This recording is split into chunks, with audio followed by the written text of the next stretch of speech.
Obrigado. Estou honrado de estar com vocês hoje para a formatura de uma das melhores universidades do mundo. Verdade seja dita, eu nunca me formei na faculdade. E isso é o mais perto que eu já cheguei de uma cerimônia de formatura. Hoje eu quero contar a vocês 3 histórias da minha vida. É isso aí. Não é grande coisa. Apenas 3 histórias. A primeira história é sobre ligar os pontos. Eu abandonei o Reed College depois dos primeiros 6 meses, mas então eu fiquei por lá como visitante por mais uns 18 meses antes de eu realmente sair. Então, por que eu saí? Tudo começou antes de eu nascer. Minha mãe biológica era uma jovem estudante, solteira, e ela decidiu me dar para adoção. Ela queria muito que eu fosse adotado por pessoas formadas, então tudo estava armado para que eu fosse adotado por um advogado e sua esposa quando eu nascesse. Exceto pelo fato de que quando eu apareci, eles decidiram no último minuto que queriam uma menina. Então meus pais, que estavam em uma lista de espera, receberam um telefonema no meio da noite perguntando: "Nós temos um bebê menino que não esperávamos. Vocês o querem?" Eles disseram: "É claro."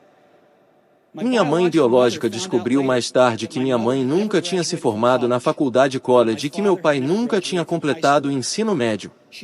Ela se recusou a assinar os papéis da adoção. Ela só aceitou meses mais tarde quando meus pais prometeram que eu iria para a faculdade. Este foi o início da minha vida. E 17 anos depois eu fui para a faculdade. Mas, inocentemente escolhi uma faculdade que era quase tão cara quanto Stanford e todas as economias dos meus pais estavam sendo gastas na minha educação superior. Depois de 6 meses, eu não podia ver valor naquilo. Eu não tinha ideia do que queria fazer com a minha vida e nenhuma ideia de como a faculdade iria me ajudar a descobrir isso. E lá estava eu gastando todo o dinheiro que meus pais tinham juntado por toda a sua vida.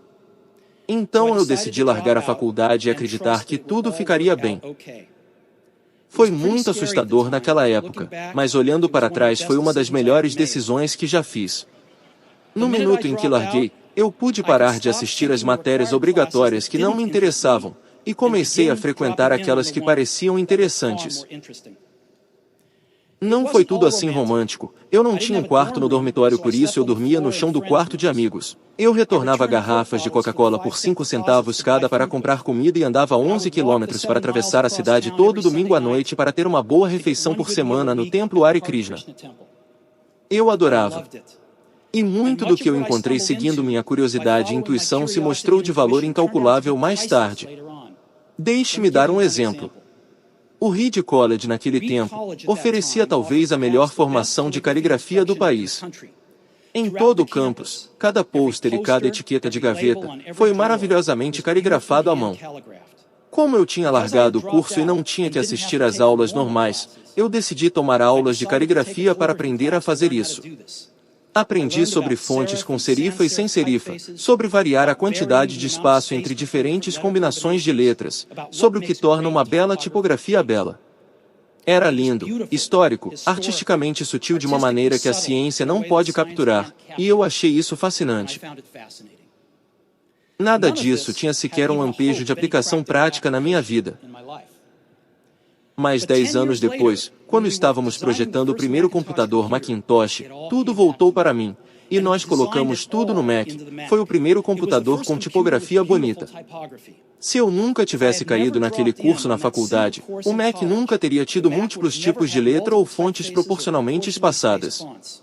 E como o Windows simplesmente copiou o Mac, é bem provável que nenhum computador as tivesse.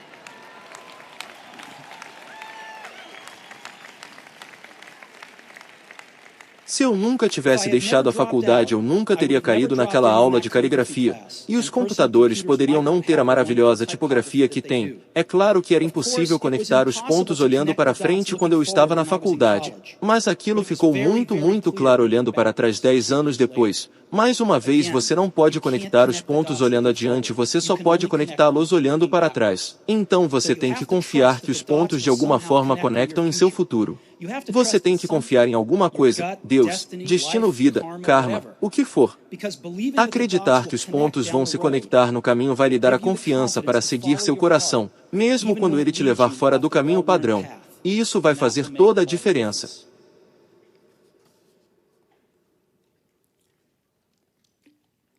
Minha segunda história é sobre amor e perda. Eu tive sorte, pois eu encontrei o que eu amava fazer cedo em minha vida. Vós e eu começamos a Apple na garagem dos meus pais quando eu tinha 20 anos. Nós trabalhamos duro e em 10 anos a Apple cresceu de apenas nós dois em uma garagem a uma companhia de 2 bilhões de dólares com mais de 4.000 empregados. Nós tínhamos acabado de lançar nossa maior criação, o Macintosh, um ano antes, e eu tinha acabado de fazer 30, e então eu fui demitido. Como você pode ser demitido de uma empresa que você começou? Bem, conforme a Apple cresceu, nós contratamos alguém que eu achava que era muito talentoso para levar a empresa comigo. E para os primeiros anos as coisas correram bem, mas então nossas visões do futuro começaram a divergir e eventualmente nós tivemos uma briga. Quando isso aconteceu, nosso conselho de administração ficou do lado dele. Então aos 30 eu estava fora e muito escandalosamente fora. O que tinha sido o foco de toda a minha vida adulta tinha ido embora. E isso foi devastador. Eu realmente não sabia o que fazer por alguns meses. Senti que tinha decepcionado a geração anterior de empreendedores, que eu tinha deixado cair o bastão quando ele estava sendo passado para mim. Eu me encontrei com David Packard e Bob Noyce e tentei me desculpar por ter estragado tudo daquela maneira. Eu era um fracasso público e eu até pensei em fugir do Vale do Silício. Mas algo começou a surgir lentamente em mim. Eu ainda amava o que fazia. A série de eventos na Apple não tinha mudado isso nem um pouco. Eu fui rejeitado, mas eu ainda estava apaixonado. E então eu decidi começar de novo. Eu não vi isso na época, mas acabou que ser demitido da Apple foi a melhor coisa que poderia ter acontecido para mim.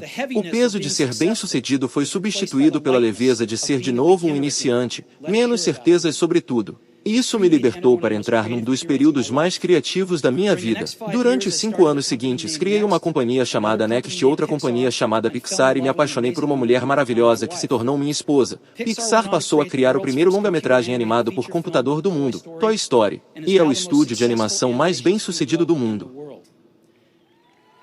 Em uma inacreditável guinada de eventos, a Apple comprou a Next. Eu retornei à Apple. E a tecnologia que nós desenvolvemos na Next está no coração do atual renascimento da Apple. E Lorraine e eu temos uma família maravilhosa juntos. Tenho certeza de que nada disso teria acontecido se eu não tivesse sido demitido da Apple.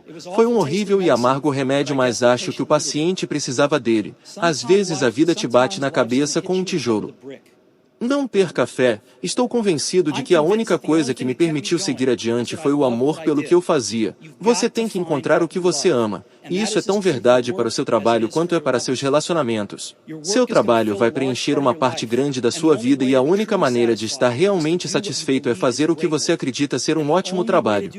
E a única maneira de fazer um ótimo trabalho é amar o que você faz. Se você ainda não encontrou o que é, continue procurando e não se acomode. Como em todos os assuntos do coração, você saberá quando encontrar, e como em qualquer grande relacionamento, só fica melhor e melhor à medida que os anos passam. Então continue procurando, não se acomode.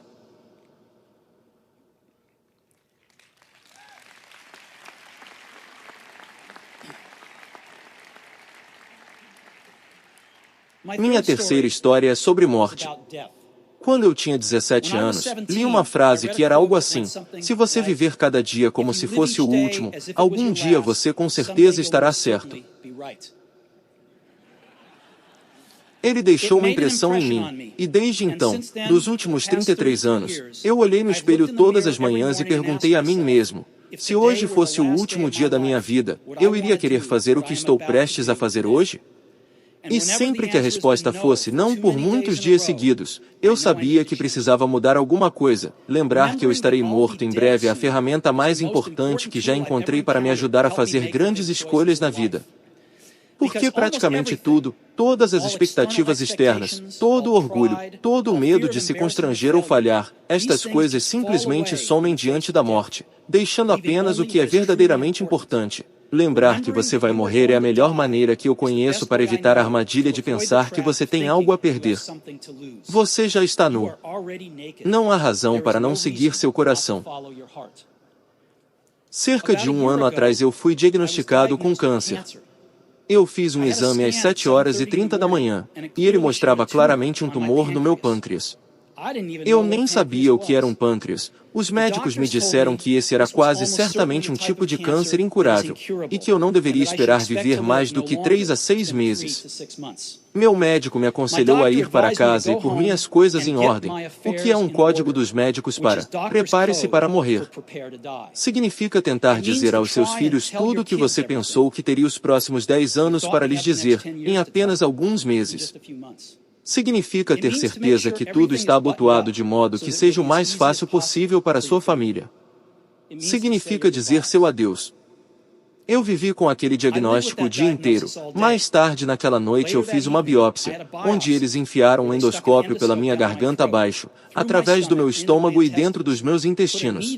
Colocaram uma agulha no meu pâncreas e tiraram algumas células do tumor. Eu estava sedado, mas minha mulher, que estava lá, me disse que quando eles viram as células em um microscópio os médicos começaram a chorar porque acabou por ser uma forma muito rara de câncer pancreático que podia ser curada com cirurgia. Eu fiz a cirurgia e felizmente eu estou bem agora.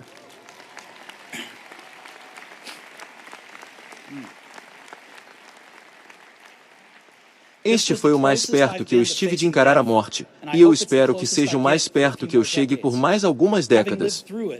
Tendo passado por isso, agora eu posso dizer a vocês, com um pouco mais de certeza do que quando a morte era um conceito útil mais puramente intelectual: ninguém quer morrer, mesmo as pessoas que querem ir para o céu não querem morrer para chegar lá.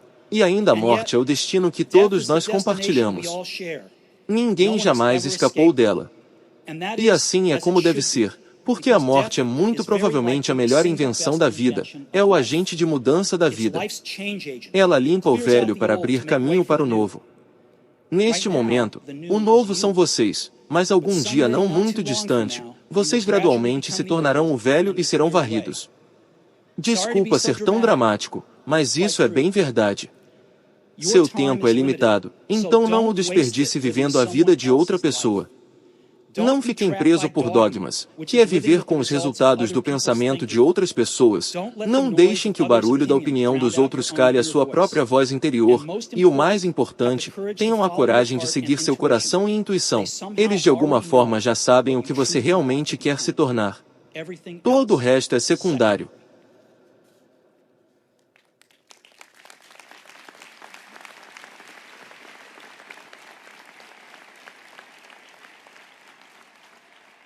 Quando eu era jovem, havia uma publicação maravilhosa chamada O Catálogo de Todo o Planeta Terra, que era uma das bíblias da minha geração. Foi criada por um sujeito chamado Stuart Brand, não muito longe daqui em Menlo Park.